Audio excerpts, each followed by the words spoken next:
做市場策劃嘅陳小姐，平時會透過 Facebook 群組同行家取經，揾兼職賺外快。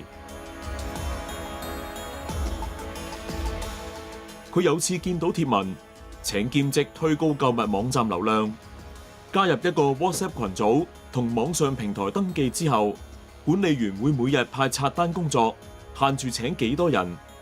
而陳小姐次次都好緊張，極速接工作。2日後，佢就收到14000幾蚊佣金。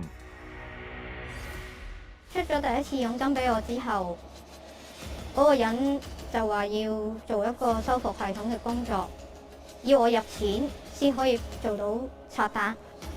咁我見佢都出得第一次佣金俾我，咁我梗係信佢啦。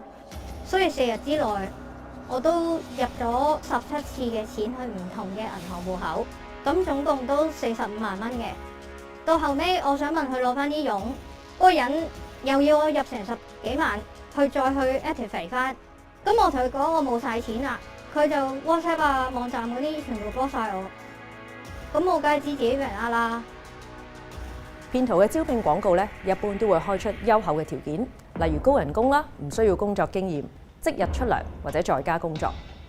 另外，佢哋好多時候亦都唔會提供公司嘅名或者地址，亦都會對實際嘅職位同埋工作咧避而不談。